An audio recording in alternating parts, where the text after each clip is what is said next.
ഇത് കോട്ടയത്ത് കാണക്കാരിയിലുള്ള വീടാണ്. ഇവരുടെ കറണ്ട് ബിൽ വളരെയധികം കൂടിയിരുന്നു. അങ്ങനെ അവർ സോളാറിലേക്ക് മാറാമെന്ന് തീരുമാനിച്ചു. അവർ കുറേ സോളാർ കമ്പനിയുമായി സംസാരിച്ചു, ബട്ട് അവരിൽ ഓക്കെ അല്ലായിരുന്നു. അങ്ങനെ അവർ ഫാമിലിയുമായി കോട്ടയത്തെ വനിതാ വീട് എക്സിബിഷനിൽ വരികയുണ്ടായി. അവിടെ വെച്ചാണ് ഞങ്ങളുടെ കമ്പനിയെ അവർ പരിചയപ്പെടുന്നത്. അവർക്ക് കുറേയേറെ സോളാറിനെ പറ്റി ഡൗട്ട്സ് ഉണ്ടായിരുന്നു. അത് ഞങ്ങൾ ക്ലിയർ ചെയ്തു കൊടുത്തു. അവർ ഞങ്ങളുടെ കമ്പനിയുടെ എക്സ്പീരിയൻസ് അറിഞ്ഞപ്പോൾ കുറേയേറെ അത്ഭുതപ്പെട്ടു. അങ്ങനെ അവർ ഞങ്ങൾക്ക് അവരുടെ കോൺടാക്ട് നമ്പർ തരികയുണ്ടായി. ഞങ്ങൾ എക്സിബിഷൻ കഴിഞ്ഞ് അടുത്ത ദിവസം തന്നെ അവരെ ഫോളോ ബാക്ക് ചെയ്തു. അവർക്ക് കുറേയേറെ സോളാറിനെ പറ്റി ഡൗട്ട്സ് ഉണ്ടായിരുന്നു. അത് ഞങ്ങൾ ക്ലിയർ ചെയ്തു കൊടുത്തു.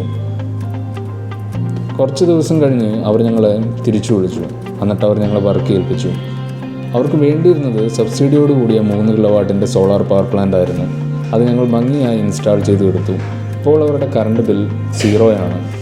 ഒരു ദിവസത്തെ കറണ്ട് ജനറേഷൻ 10 മുതൽ 12 യൂണിറ്റ് വരെയാണ്.